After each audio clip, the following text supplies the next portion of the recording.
money. Let's talk money. I don't have your money. I know I'd be a lot happier with some extra cash. Is this about money? Obviously, this is all about money. Oh, man, we got bills to pay, buddy. With practical tips and a focus on scripture, let's talk money. With Dave and Reb. From More Than Enough. Real conversations about money for real people. Let's talk money.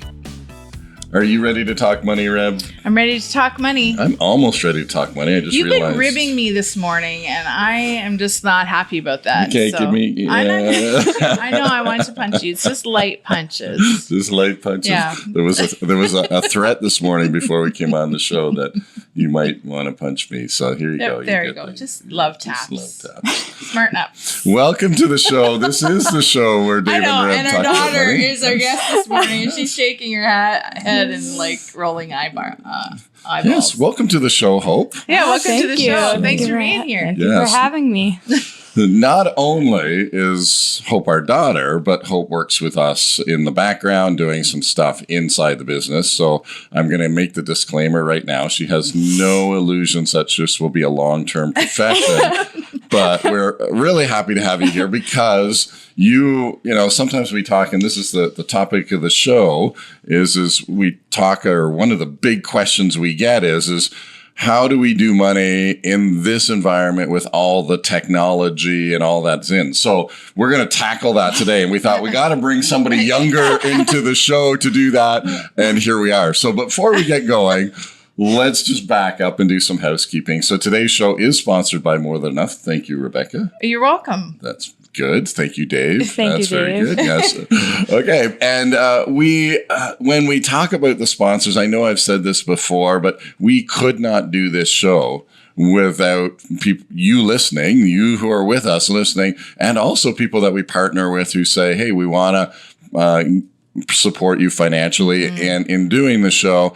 And so when you hear those ads, or when you hear us say there's a sponsor, and that person is a need in your life, whether that's a financial advisor like we've had with Brent Vandermeer, or whether that's LTR Industries or notmine.ca and Advisors with Purpose and all, just reach out to them. That's why they're sponsors of the show. So we like to support them and they support us, and that's how that works. And of course, if you're listening and you're like, hey, I'm listening on the radio, thank you. Friday mornings here in Ottawa, 99.1. Of course, you can listen on the iHeartRadio app and you'll get 99.1 everywhere else in the world, or in the podcasting world, or off our website. If you're like, hey, I figured out websites. If you're like me, I figured out websites. I can get there.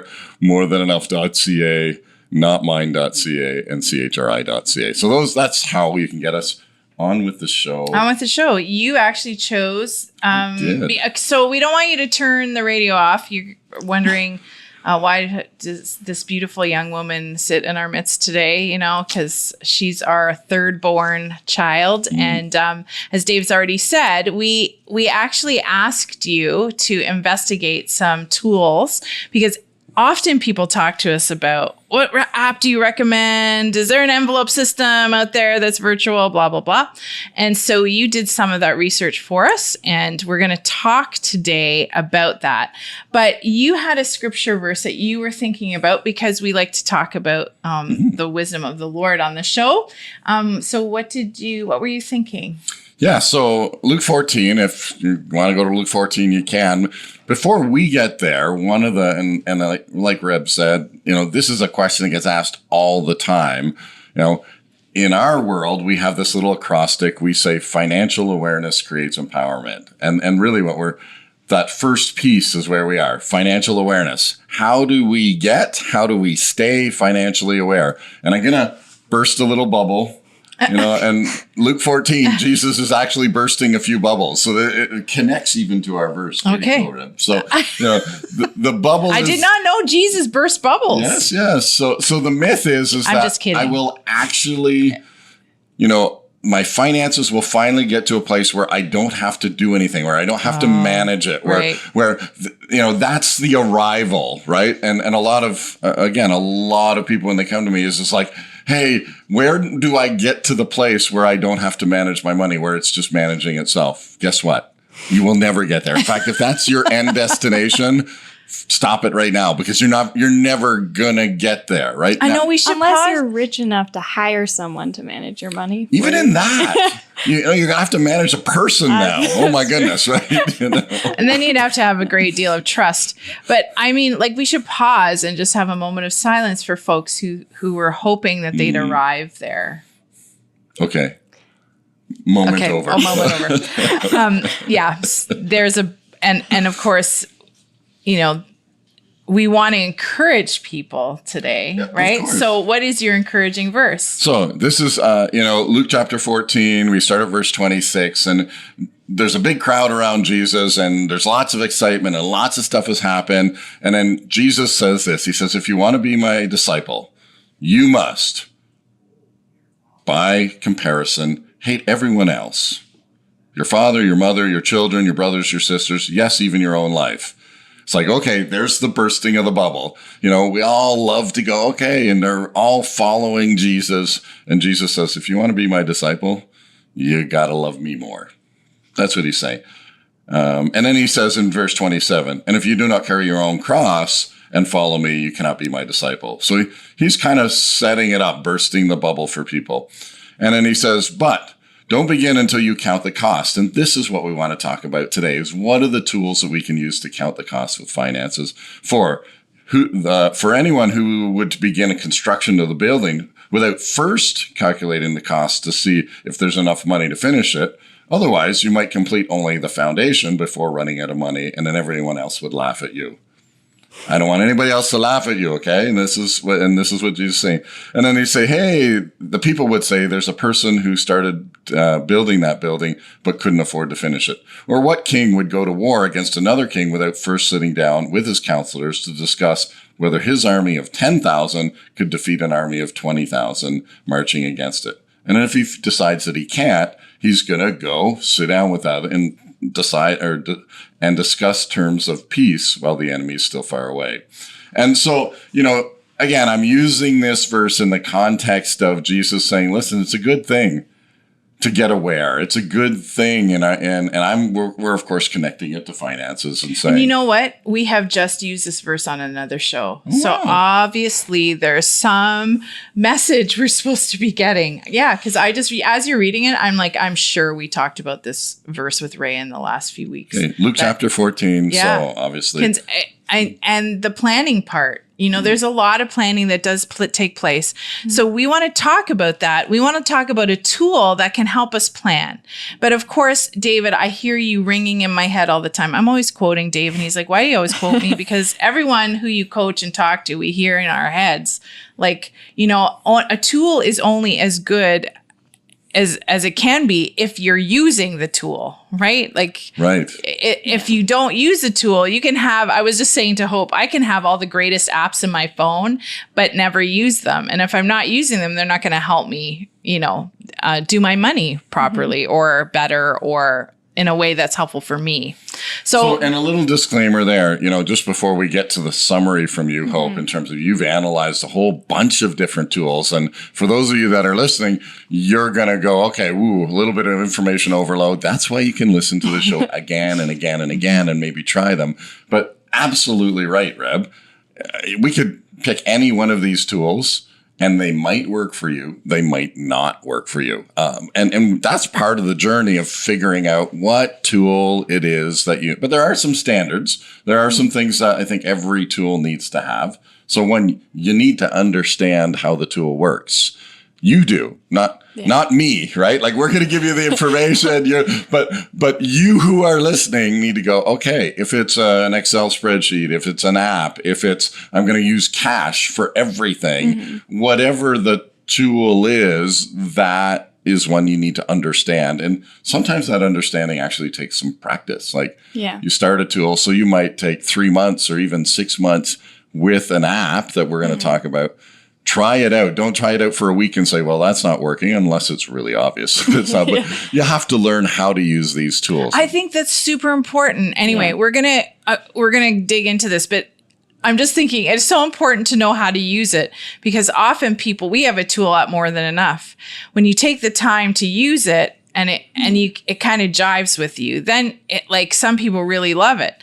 Other people are like, you got to change your tool. It's not, it doesn't work for me. But then the question is, how long do we try it out before we give up on it? But we're going to dig into that. So I want you to give us some context of what you did in searching out this project we gave you. So there is a ton of financial budgeting apps, like hundreds. So I basically went to like popular forums, like financial advice pages, being like, where people are asking the same question, which is like, what budgeting apps should I use? What's actually good? And then I tried to pick very different ones. So there had been some questions like through the business about connecting your bank to like your budgeting app. So I did find some apps where that's like available in the app. But then I also wanted to choose some that were free. Some are subscription based. Some have free trials, but you can buy like the bigger package basically. So I narrowed it down to 5. I tried a bunch of different ones, and I chose the ones that basically within a couple hours of using it, I was able to pick it up. So, because I think there are some complicated apps where I felt would just be too advanced, especially if you just start trying to get into like, what is a budgeting app? And like, how do I even budget in general, right? Like, it gets complicated when it's bringing in like, oh, here's your investment profile and all your portfolio stuff. Right. So I decided to stay away from those kinds of apps and focus more on kind of if you're like looking to get into budgeting in the first place. Okay. Good. Yeah. No, all right. And that's a really good point, right? Because if you're listening and you're an accountant or you love Excel spreadsheets and you understand some of that stuff and you're like building these super complicated spreadsheets, one of the thing is and I'm using Excel because this is not on the list that you didn't. Well, it is on the honorable list. mention. I put it because okay. What I meant is we didn't analyze it, but Excel is something that if you're Excel savvy, you can build and customize it all yourself. Yeah. And when you do that, it's kind of like building the tool yourself. So guess what? You're going to create the tool that that works for you. And I'll give the little heads up when you're building the tool, then you'll all of a sudden go, oh, but wouldn't it be nice to do this? And so then if you're Excel savvy, you actually build that in. Since you're already digging into that, the 2 honorable mentions were Excel and using actual envelopes. Like, I know you guys have talked about kind of like the envelope system where it's you put money in each month, like cash, and you separate it different envelopes for different things. And it's like, feels simple, but it works for a lot of people. And if it works for you, I'm a huge fan of that working. Just don't tell the kids where your envelope is. yeah, exactly. So I'm going to, Dave, you sidetracked me with my thoughts. I'm like, anyway, it's simple, but my question about the envelopes is it,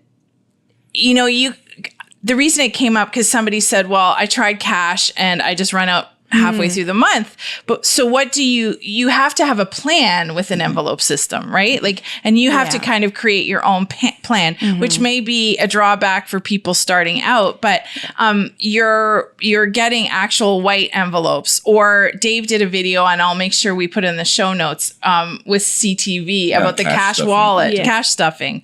We've talked about that on the show. So, that is a good idea, I would say, Hope. But I'm not a huge fan of the envelopes and would suggest an app instead is because often people don't have all of my money is coming in on the 1st of the month, so I can go to the bank, take it out, and have it all set, right? It's kind of more inconsistent than that. Or if you don't have consistent income coming in, then it's I'm either going to the bank a ton or to just withdraw a ton of money. Or you just don't have this person, you just don't have enough by the end of the month. Because the plan's not in place. And I always think, well, you're not going to take your rent money, put it in cash, stick it in an envelope, and then on rent day, go put it back in. I mean, maybe if you have the tenacity and that's what works for you, like we're here not to tell you don't do that. You do have to discover that. But I totally. But most bills are usually online payments anyways. Yeah. So it's kind of hard to keep it all cash. Yeah, so if we're using the envelope system, and we won't spend too much time on there because we do want to get to the other apps, but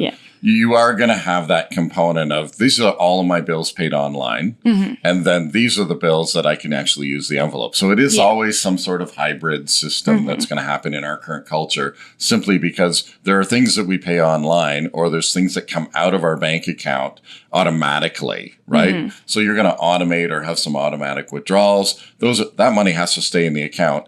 And then you have your envelopes. And again, I would recommend you make the plan and you say, okay, $50 every pay, $20 every pay, $10 every pay. And so every time you get paid, you withdraw that lump sum of cash. It divvies out into the envelopes. And then, of course, you're very financially aware, right? When the money is out of the envelopes, that's it, I'm done. Right. Yeah. And this is maybe jumping ahead to one of the apps, but go ahead. Jump right here's the segue. Tangerine has a system like that. So Tangerine is a bank, an online bank, for those of you who don't know.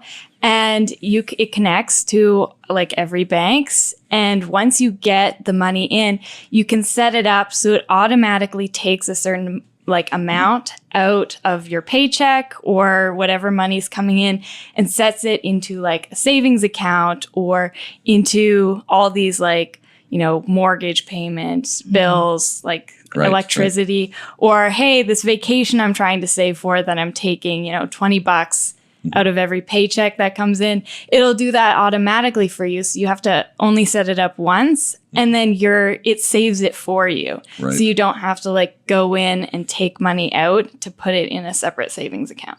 So that's what I did, because it has a similar element to that envelope system, but it's less time I found in terms of the work you need to put into that. So some check marks with Tangerine, in terms of the pros. Give us the pros. Yeah, so some of the pros is definitely it's the safest thing if you want to integrate it with other banks. So and basically any Tangerine's other a bank, so super extra great safe security, right? And you're going to do all of your banking. Essentially, your paycheck comes into Tangerine, and your expenses go out of Tangerine. So that's good. Yes, it is very good. You can set up all of the auto payments, which you mentioned before, for bills and stuff. That's very handy to have. The only downside with this kind of connecting it to all of your other banks is you really do have to work only out of Tangerine. Right. So if you already have systems set up, hey, I've set up my mortgage so it auto withdraws from this bank account. Changing it is kind of a hassle. And it's just could be harder to switch all of your other banking to then go through Tangerine. Right. So it's if you're just starting, it's a great idea, I found, but. Well, and again, Tangerine's a bank, so you can move all of it and say, okay, I'm going to just start banking out of Tangerine. Cost? It's free, so basically. Good. Plus, big pro. Yeah. And again, if you're thinking about that comparison to your other bank account, you might be paying some banking fees with your other bank account. You might say, I could save some money by using Tangerine. Okay. And I do know people who only have a Tangerine bank account because it is free if you want to do all your stuff online. It's a bit harder to withdraw physical cash because you have to be near an ATM. So have a car or be near an ATM. But yeah, it's very good. But Tangerine, if I'm right, and correct me, but they're connected to Scotia. So any Scotia bank, you can access your Tangerine cash. Right. Is that true? Yes. Really? Yeah. Yeah, that's interesting. Yeah. So we use Tangerine. We connect it to our bank. Okay. And I'm telling that and we love it. That is just our big confession here. The biggest downside as a budgeting app, though, as a bank, it's great. Yeah. It doesn't allow you to actually look at where each payment is coming from. So it's a bit harder to divide the money into hey, this was on gas or this was a birthday gift or. So it doesn't categorize it for you? You can. but it's a lot more complicated, and you can't categorize it down to that nitty gritty level that a lot of the other budgeting apps are like every payment that you put through has to have a place. Whereas this is like, you can just set up a checking account and you're like, hey, this is all coming out of my checking account, basically. Right. Whereas the other budgeting apps require you to actually be like, oh, I have a set amount of, gas money, and it's labeled gas money for this month, right? Okay. So, and it is a bit more to set it up so that you can have access to these budgeting features, requires you to be a little bit more tech savvy and a bit more time invested in trying to figure it out, because they don't have a lot of like good information and tools to teach you how to do stuff. Right. So it's really able to be personalized to you individually, but it takes a lot of time to figure out like what system works for you, like how that will actually. So, and beneficial. then desktop versus app. So am I hearing you, setup probably is easier on a desktop in the sense of that the desktop version gives you maybe a bit more features. Once you get it set it up, then of course there's an app. And so I will say that David and I use Tangerine as an envelope system. It's attached to our another bank, and we also use a different app to keep track of our spending and create the spending plan. So we don't use Tangerine for that. We just use it as a virtual, and because we love it because it's automated, and that's how we operate. Next. So. We've done Tangerine. So got. Now we actually move to the apps. Right. I'll start with one of my favorites. Actually, it's called Wallet. If you're looking at it like on the App Store, it's by Budget Baker. This one was one of my favorites because super intuitive, like easy to use. It does actually include like investment tracking. So if that is something you're interested in, but it was one of the only apps who actually had a section to monitor your debts, which I found very interesting because not many other apps had like labeled it like that or had a specific like, hi, these are your debts and how much you have and when do you want it to be paid off by? And this is how much you'll need to put in to the account to get the debt paid off by a certain date. So that I found was like something more unique that I didn't see very often, but I feel like should be there because most people have a debt of some kind, right? So you can also set reminders that will tell you to do your finances. So if you struggle remembering to have a financial date with yourself or your partner, it'll send you reminders. You can set it up like one day, every day or every week or every month, like super adjustable. I like that feature. Yeah, it's very helpful because I often forget to do my finances. So sometimes I wish, you could have that feature in the phone where guy pops out, slaps you across the face and says, do your finances, and then goes back in. Like, No, we need a trunk monkey. It's your trunk monkey. Okay, if you have never seen Trunk Little Monkey, side a Trunk Monkey financial app. Yeah, that goes back to Hope's childhood at her house. You can YouTube Trunk Monkey. Go ahead. Yeah. Anyway, super fun app. I really liked. The user interface is very friendly, so I really enjoyed that. Unfortunately, it is like a subscription one, so it's only $6 a month, which is on the cheaper end of the apps that I found, which is good. Or you can pay like, I think a yearly fee of something. I don't know. $50 a year. Yeah, something like that. And unfortunately, while it like can sync with your banks, theoretically, it's an American app, so questionable on like connecting with a Canadian bank, which is a common theme on a lot of these apps. And like a lot of reviewers were like, yeah, it's like kind of like sketchy a bit, and they don't like sketchy in terms of the attaching to your bank account. Yeah, well, like they don't have they don't talk a lot about the safety features they have like very publicly. So while they probably could be a safe app to use. It's hard to tell because they aren't like really like transparent about. But apart from being attached to the bank account, could you use that app and do your own manual? Oh yes, absolutely. So which is why I loved it. Okay, so you don't have to have it attached. Yeah. You can actually do your own inputting, which is what Dave and I love. That we, because then it's really making you aware, right? You have to financially do the work. And with this one, I'm like, I highly recommend manually putting it in, especially because it doesn't work consistently with all of the transactions. It just won't download them into the app. So yeah, 100%. I think it's a better way to do your budgeting manually, but also it won't work in this app very well. So. Okay. So we're going to take another show to talk about this. So I just want to make you comment on what you just said. Why is manual inputting so important to you?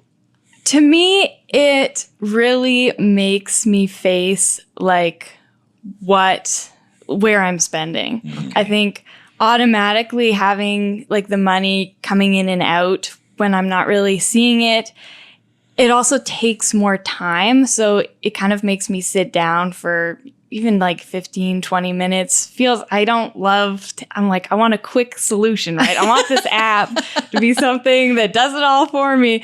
But none of the apps are like that. And they all require that amount of work, right? Which I found very surprising that even like the most automated ones still require you to think about a budget and how you're budgeting.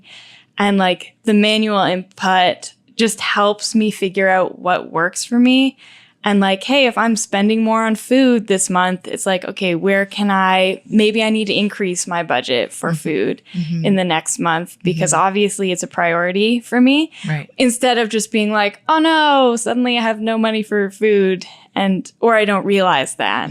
Right. So it just allows me to plan a bit more for like future months. Cool. Yeah, I love that, how you said that. We're coming to the end of the show, so I want to do a little summary. So, we talked about Tangerine. We talked about facing your finances. We talked about the envelope system in terms of manually, and you were just talking about even with the technology and the apps, having that help you in terms of managing your finances is what these apps are all about. None of them are going to do it for you. And no, the trunk monkey does not do that either. So, so thank you. We are going to do a second show because there's a few more that we want to get to, which means you need to join us, and we're going to look at the next 3 or 4 apps that you did, how they integrate in. So pretty excited.